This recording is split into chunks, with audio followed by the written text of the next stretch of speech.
1976, the United States celebrates 200 years of independence and freedom.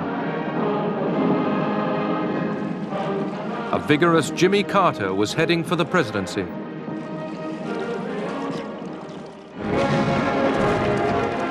The Soviet Union, too, displayed pride in its achievements under the aging Leonid Brezhnev. Both leaders promised to reduce East-West tensions. But within 4 years, the promises had turned to anger and mistrust. The Cold War was far from over.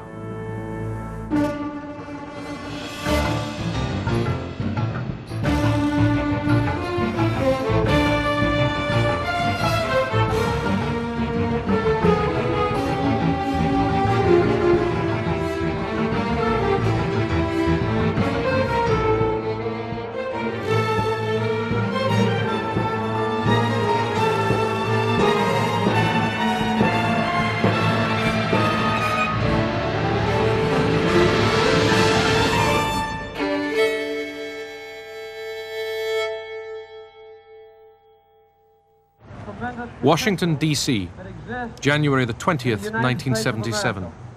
I believe the future is going to be very bright for all of us. You're partners of mine.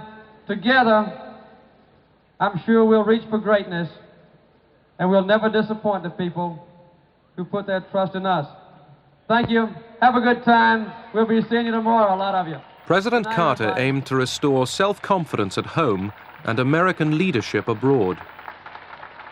Jimmy Carter was a completely fresh face. He was, in essence, an outsider.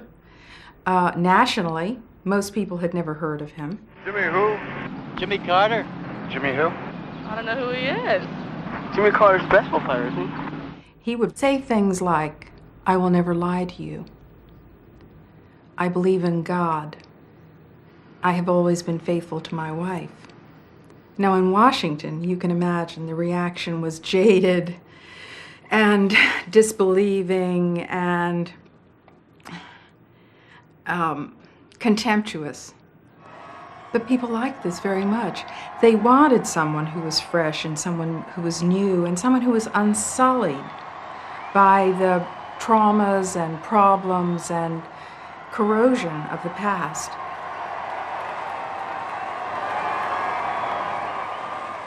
In his relations with the Soviet Union, the new president wanted to promote respect for human rights and to press for major nuclear arms cuts. And we will move this year a step toward our ultimate goal, the elimination of all nuclear weapons from this earth. President Ford and the Soviets had made an interim agreement on nuclear arms cuts at Vladivostok in November 1974. The agreement established common ceilings for strategic arsenals. President Ford's successor, Jimmy Carter, wanted to go much further. Brezhnev would be urged to put the arms race into reverse. Uncertain of Carter, Brezhnev reaffirmed his faith in détente. Я от имени партии и всего народа заявляю, наша страна никогда не станет на путь агрессии, никогда не поднимет меч против других народов.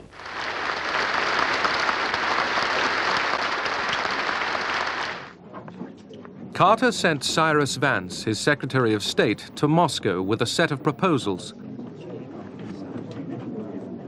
One called for radical cuts in strategic arsenals, well below the Vladivostok levels. Vance had given Soviet Ambassador Dobrynin a preview of Carter's aims. The morning we departed for Europe, Vance met with Dobrynin and in effect gave him the details of the proposal that he would present to Mr. Gromyko a few days hence. Dobrynin said what he had said to us all along. It's Vladivostok, marginal cuts, or nothing. The Soviets bluntly rejected the American initiative. Our position was very simple. We thought everything had been agreed in Vladivostok. What he was suggesting was to make bigger, more drastic cuts, which we knew would take a very long time. And in retrospect, I can see that President Brezhnev was quite proud of the limited agreement that he had concluded in Vladivostok. And to have a new American president come in and say, that is not good enough, let's do much more, and do it quite rapidly, took him by surprise. In just assessing what At home, Carter and Vance promoted the Moscow talks as a positive move. do this. John, we're glad to have you back. Thanks, Mr. President. I think on the whole, the trip was not only useful, but very necessary. It's interesting that Mr. Gromyko agrees with that conclusion.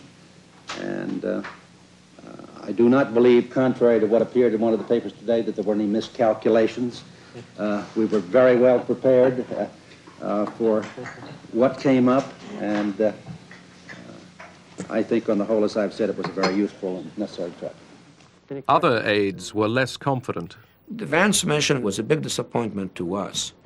The Russians adopted a very intransigent attitude, and that was a disappointment to those who thought that perhaps we could start the new administration, the Carter administration, with some wide-ranging agreement with the Russians. It became clear that this would be much more difficult. I think most of us on the American side knew the fat was in the world publicity fire. That here the Carter administration had gone to Moscow with new hopes, new dreams to limit the nuclear arms race, and had failed. That it meant somehow we didn't understand the Soviets, that the Carter team was inept, and that we would not be able to manage Soviet-American relations. So this was to be a deep stab wound. Carter proposed a 3% increase in the American defense budget. But those who saw détente as a trap demanded not parity, but nuclear superiority. There was a strong view that détente was not working, that the United States was becoming progressively weaker. The Soviet Union, not only progressively, stronger in relationship to the United States and the West, but also more aggressive. Новейшие достижения наших ученых, инженеров, рабочих воплощены в оружии армии и флота. И прежде всего в вооружении ракетных войск стратегического назначения главной ударной силы советских вооруженных сил. Мы в одной из частей ракетных войск. The Soviets were still pouring resources into their military buildup.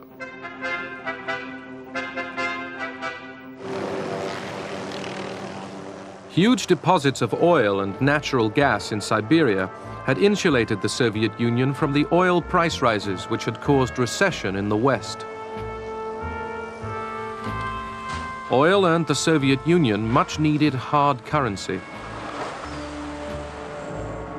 The Soviet people were constantly told that their country was thriving and able to match the West in everything. Никогда еще страна наша не располагала таким огромным экономическим и научно-техническим потенциалом. Никогда еще не была столь прочна, столь надежным ее обороноспособность. In reality, defense expenditure was draining the civilian economy. By 1977, the geriatric Leonid Brezhnev was no longer in full control. Врачи стали ограничивать время его работы. The doctors began to limit the time he was allowed to work. His eyesight was going. We had to change the font of his typewriter to the largest one possible. At that time, the whole central running of the state was in disarray. Каждый член Политбюро Each member of the Politburo began to work in his own interests and in the interests of the section of the economy he represented.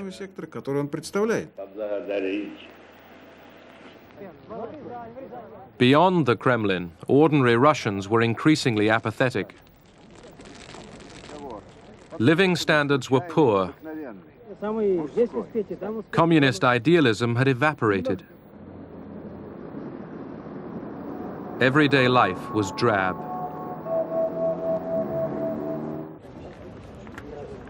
Détente had not changed the Soviet Union's repressive ways.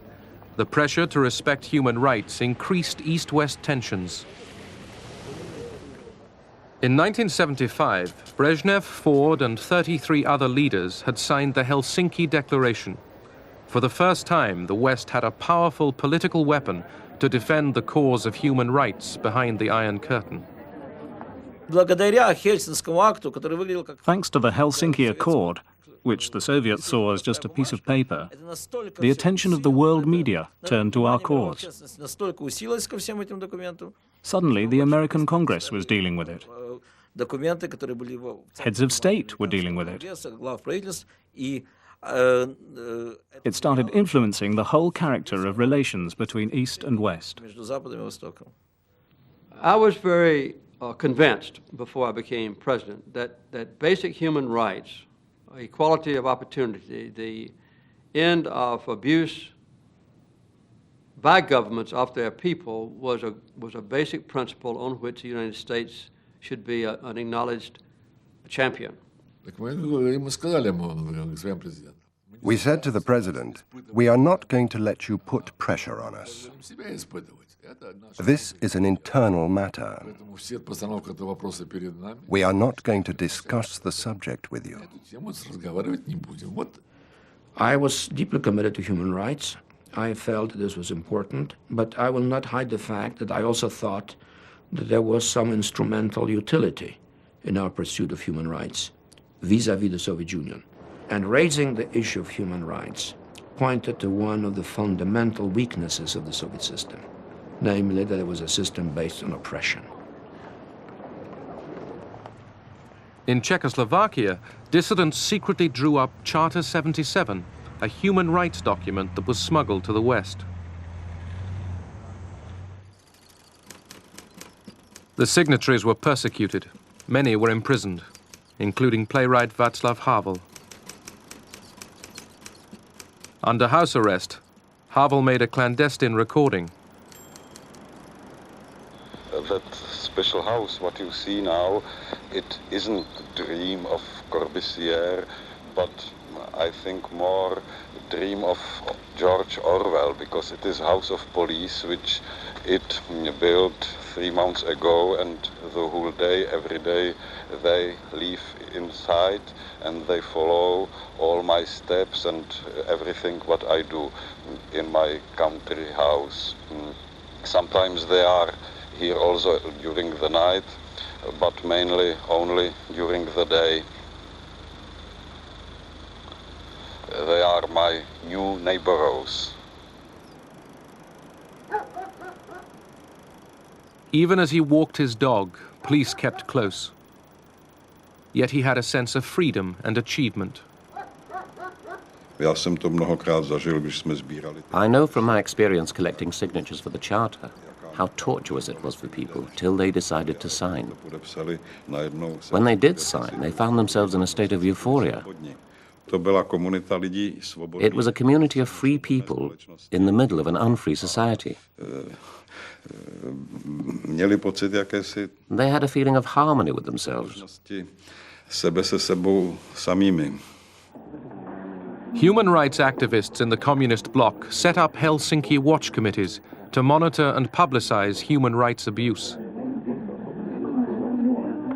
Close links with the Western media were forged by dissidents such as physicist Andrei Sakharov. То, что можно назвать словом «мы», это действительно очень небольшая группа людей, которые позволили себе говорить то, что они думают.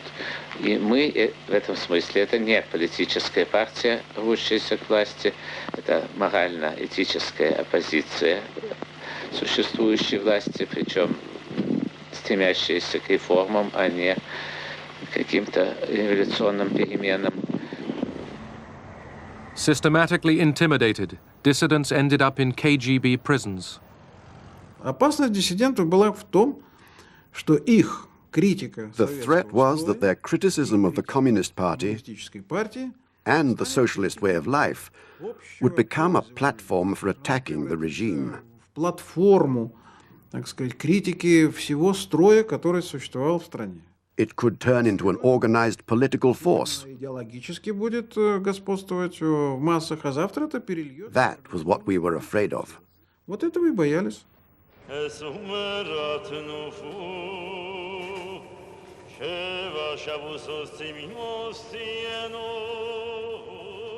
Jews were a distinctive group among the dissidents. They claimed the right to leave the Soviet Union, but many were refused exit visas and became known as refuseniks.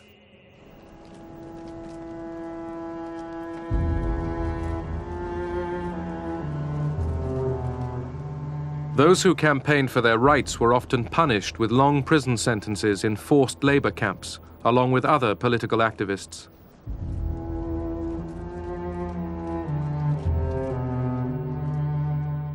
One refusenik imprisoned in Latvia was Yakov Raskin.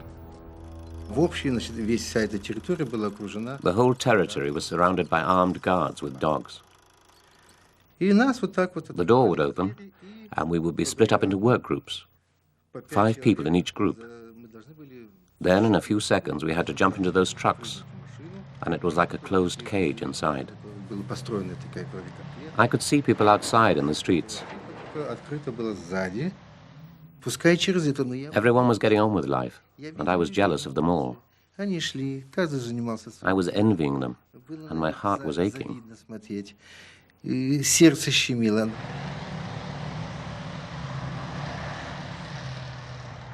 Another way of silencing Soviet dissidents was to label them insane and put them in mental hospitals.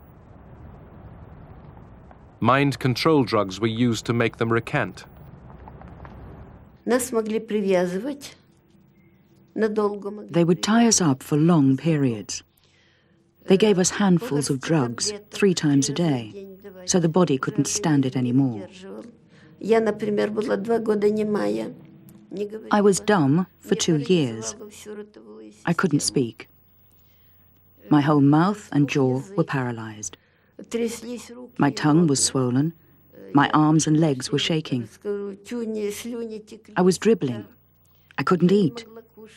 I couldn't unclench my teeth to force the food into my mouth. Soviet doctors who exposed the psychiatric abuse to the West risked imprisonment. Dr. Anatoly Karyagin was jailed for 12 years. I said to myself, I can't be silent when people are kept in psychiatric hospitals for their political beliefs. We can't live on our knees like slaves when they do these things.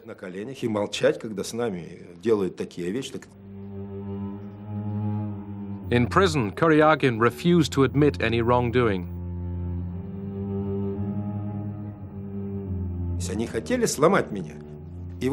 They tried to break my will. In January, they opened all the doors, letting in the cold air. They poured cold water on me. My body came out in huge pimples. They put a bowl of hot water next to me and said, "Wash yourself." I just lay there next to that hot water because I was protesting. It was like having food put in front of you on a hunger strike.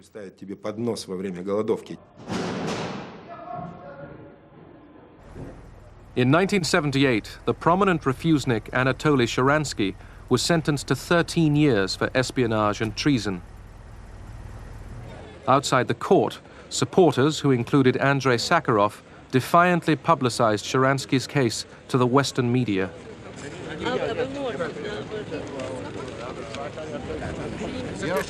The KGB and the police looked on. Чтение приговора может быть осуществлен только председатель суда должен решать, можно ли пустить на приговор. Когда на Западе протестовали против тех и других действий, when there were protests, and when material was published in the Western press about violations of human rights, there was indignation. The KGB reaction was, those wicked people have penetrated our defenses and published information in the West. Punish them. Наказать.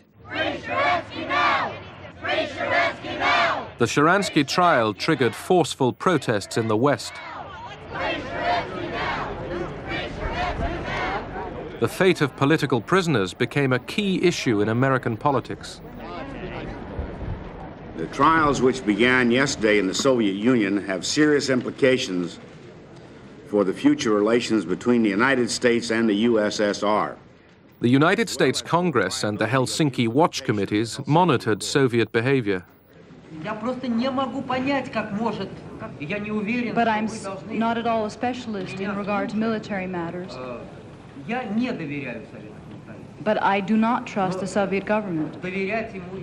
The evidence of human rights abuse inflamed anti-Soviet feeling in America.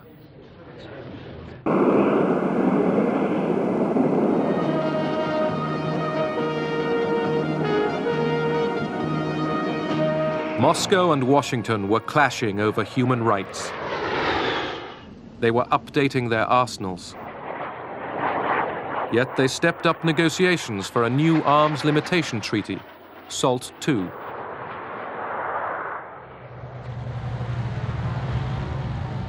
Meanwhile, the Soviet Union was deploying its new medium-range nuclear missiles, the SS-20s. They were targeted on Western Europe. The decision to deploy the SS-20s was made in total secrecy. Even our intelligence didn't know about it. The military-industrial complex was out of control, including the army. We in intelligence learnt about it from Western sources. The SS-20 missiles alarmed the NATO allies, particularly the West Germans. With a range of 3,000 miles, these missiles could hit their capitals. No one had any plan to attack Europe using SS-20s. At first, they were just a replacement of old, obsolete rockets. Then the conveyor belt started working, and it went on and on. It was difficult to stop the production line.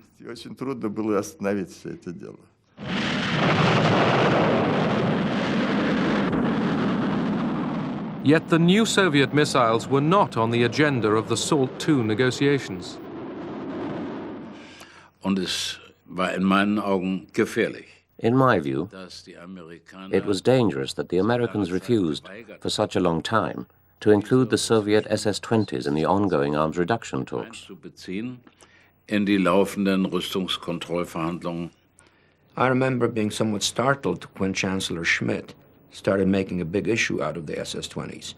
But then I came to realize that, in a sense, he was right, namely that the SS-20, while perhaps not a decisive military weapon, posed the risk of decoupling Europe's security from America's, namely of posing before us the dilemma that maybe Europe was threatened by nuclear devastation, but that we were not, and therefore should we risk the devastation of our own people and our own cities in order to protect Europe.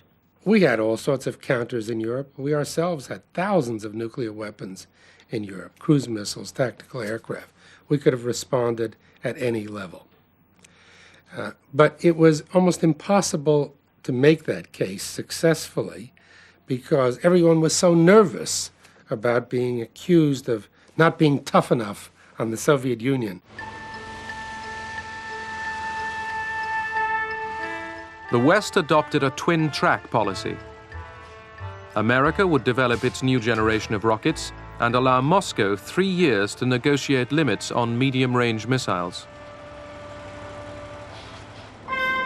If no agreement was reached, nuclear-tipped American cruise and Pershing weapons would be stationed in Europe and targeted on Soviet cities.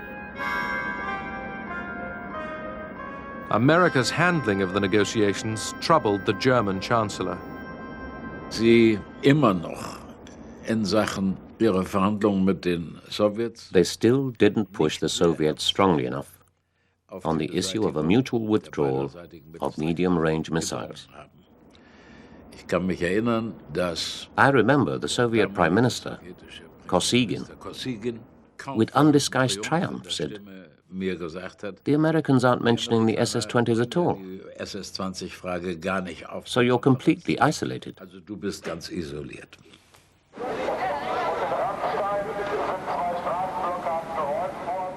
NATO's promise to deploy these weapons was divisive.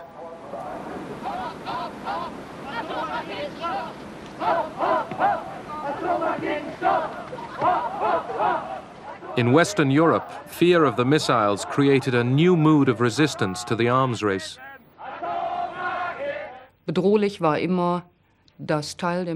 What was always dangerous was that Germany would become the nuclear battlefield.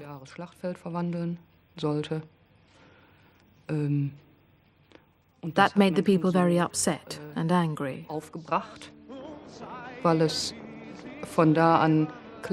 It was now crystal clear that military armament did not bring security. It actually undermined our society's safety. The peace movement gained increasing influence in German politics.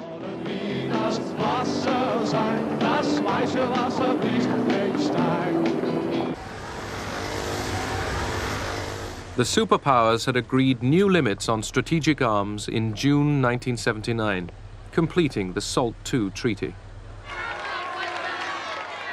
Carter met Brezhnev for the first time when they both came to Vienna to sign the treaty.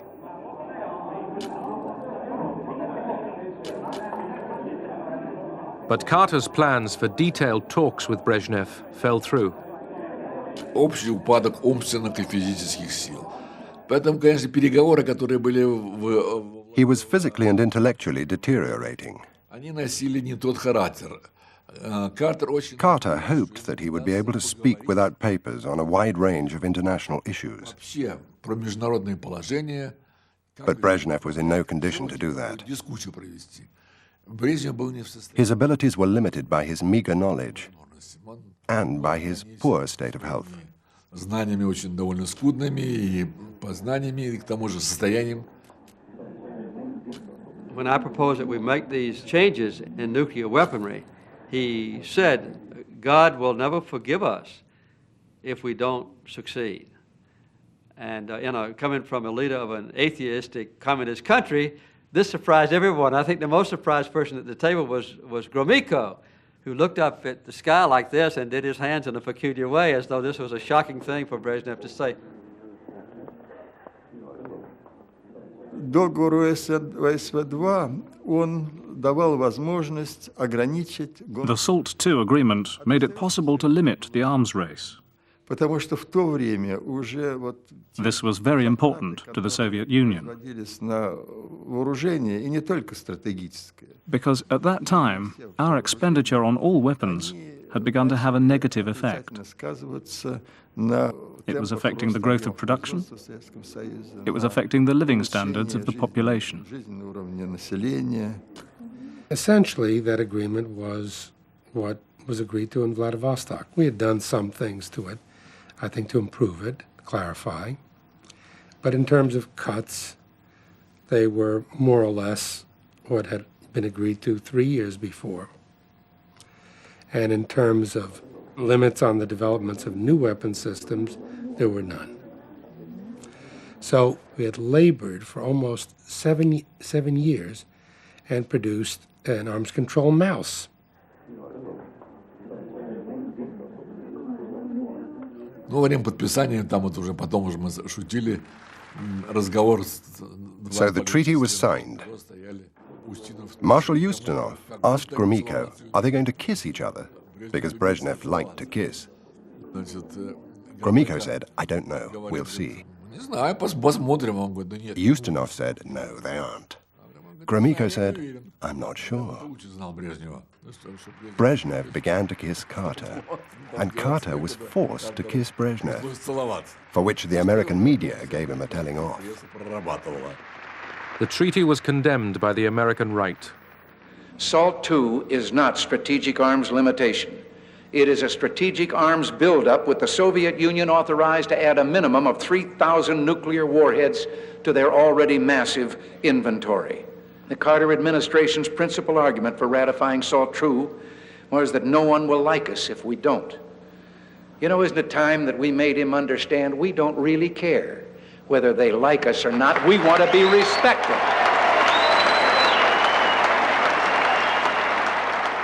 The Soviets never really gained military superiority over us.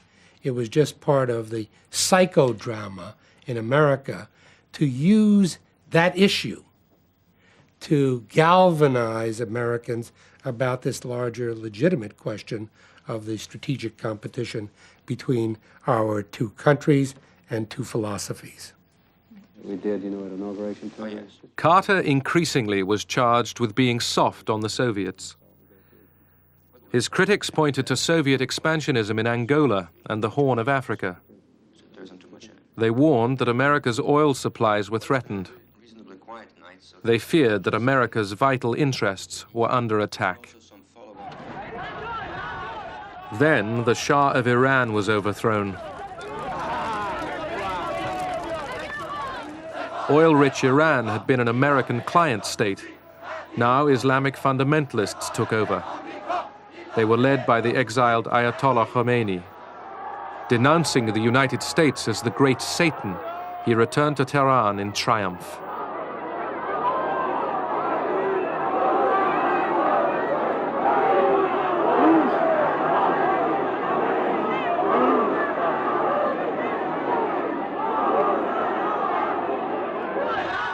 A siege of the American embassy ended with all diplomats taken hostage. A failed rescue attempt sealed America's humiliation. The crisis in Iran heightened our sense of vulnerability insofar as that part of the world is concerned. After all, Iran was one of the two pillars on which both stability and our political preeminence in the Persian Gulf rested.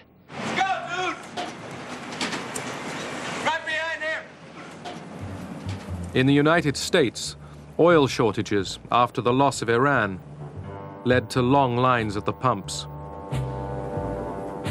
Been here for 4 hours. It's too much. The economy was slowing down. The blame fell on President Carter and further damaged his prestige. Then, the Soviets struck in Afghanistan. This invasion is an extremely serious threat to peace because of the threat of further Soviet expansion into neighboring countries in Southwest Asia, and also because such an aggressive military policy is unsettling to other peoples throughout the world. This is a callous violation of international law. Carter saw the invasion as part of a wider Soviet plan.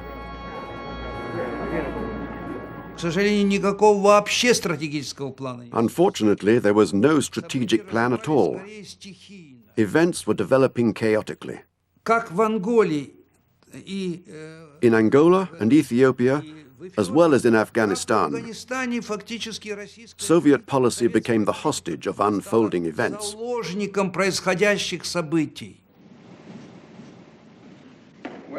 The invasion of Afghanistan ended détente. President Carter gave up hopes of congressional approval to the SALT II treaty. He organized punitive international sanctions against the Soviet Union. Carter called for a boycott of the 1980 Moscow Olympic Games. America stayed away. As a gesture, the boycott was futile. It proved unpopular at home, and the Games went ahead anyhow.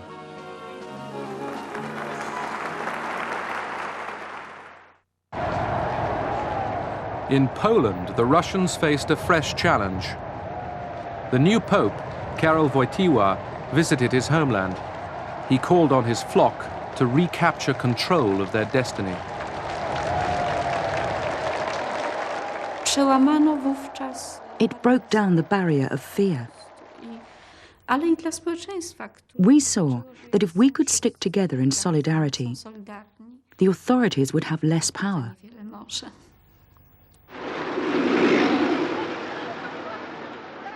The Polish economy was in crisis. There were shortages everywhere.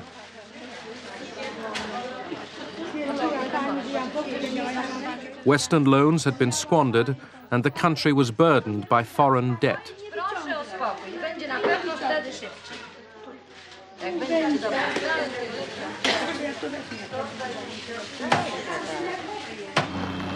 When the government yet again raised food prices in the summer of 1980, workers at the Gdansk shipyard staged an illegal strike.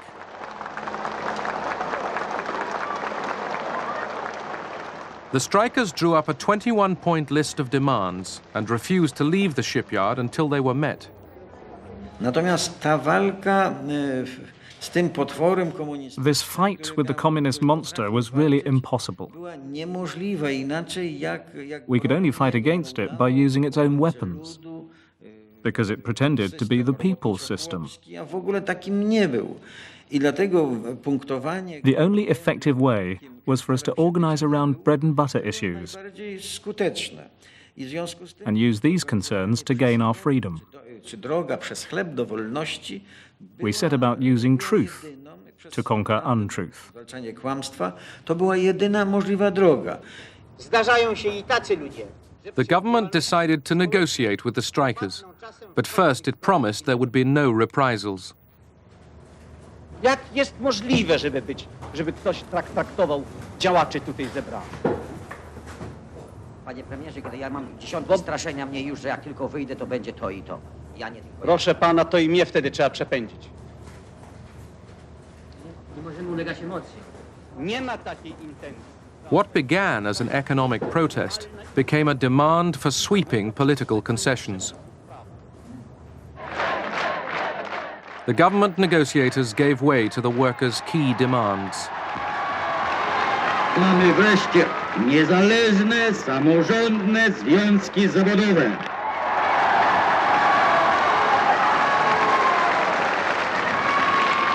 Mamy prawo do strajku. The workers were joined by intellectuals. Together they formed a new movement, Solidarity. Support spread throughout Poland. Był pierwszym w życiu For the first time, they had a taste of being citizens, to jest with civil liberties, which you don't forget. życie dotychczasowe w ustroju komunistycznym. To For someone who had lived under communism, it was like a narcotic or fresh air. negatywnie ten podział narkotyk, od którego się uzależnia. Pozytywnie jak zasmakowanie świeżego powietrza. It was like having your identity for the first time. Solidarity was given massive coverage in the Western media. The United States provided crucial covert assistance. We tried to meet their specific requests, what they asked us for, and those requirements were conveyed to us through a variety of channels. They wanted communications equipment of various kinds, offset printing presses, radio equipment, things of that sort.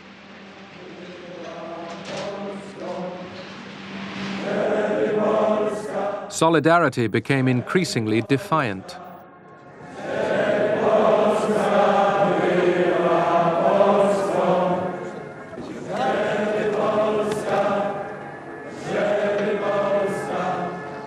As the movement began to challenge the communist system, Moscow watched with growing alarm. По всем линиям шло давление на польское руководство. We exerted pressure on the Polish leadership all the time to take more decisive measures to restore order. By December 1980, Soviet pressure on the Polish leadership was intense. Warsaw Pact forces were massed around Poland's borders. The message was obvious: curb solidarity, or there is worse to come.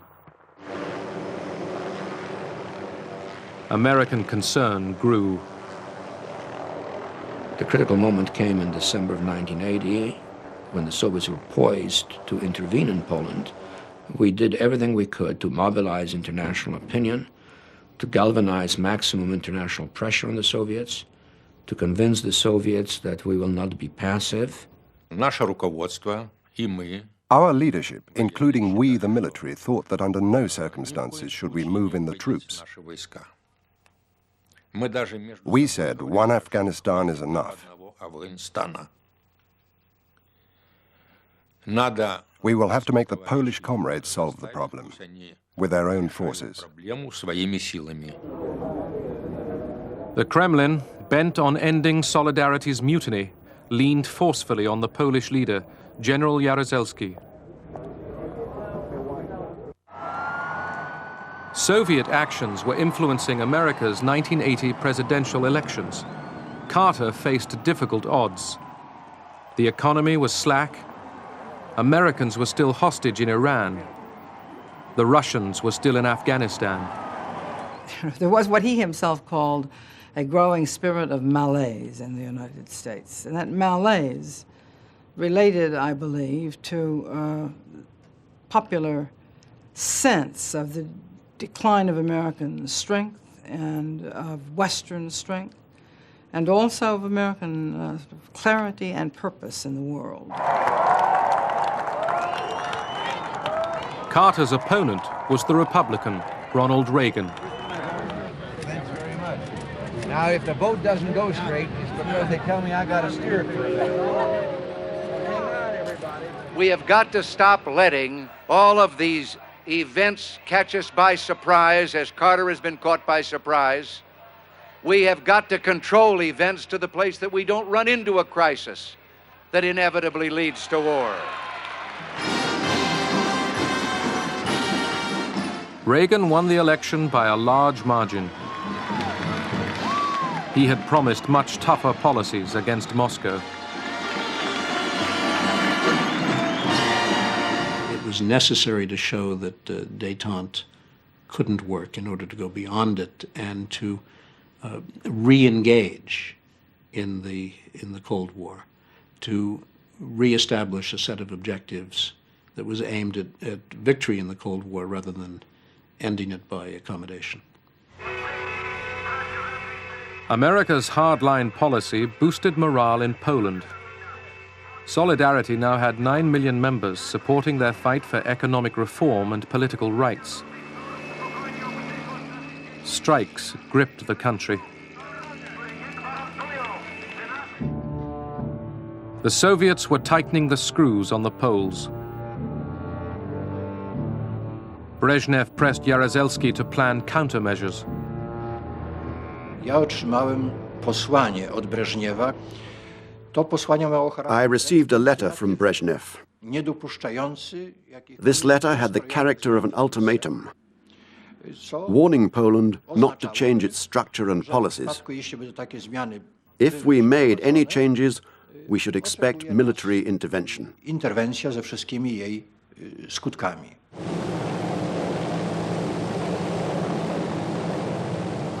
On December 2nd, 1981, a fireman's strike was crushed by riot police.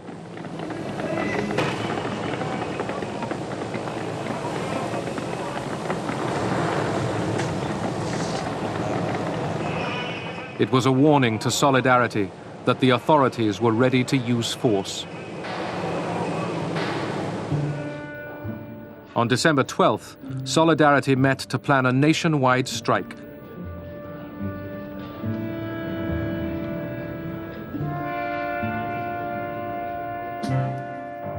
That night, the Polish government sent in the army. Solidarity's leaders were arrested. Solidarity was banned. President Jaruzelski declared martial law. Obywatelki i obywatele, wielki jest ciężar odpowiedzialności, jaka spada na mnie w tym dramatycznym momencie polskiej historii. Obowiązkiem moim jest wziąć tę odpowiedzialność. Chodzi o przyszłość Polski.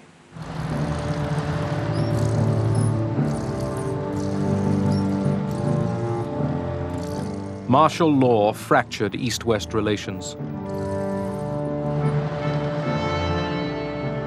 Civil rights were suspended, mocking the Helsinki Declaration. Moscow had reimposed its will. In 1981, I said to the gentleman who came to arrest me, "This is the moment of your defeat. These are the last nails in the coffin of communism."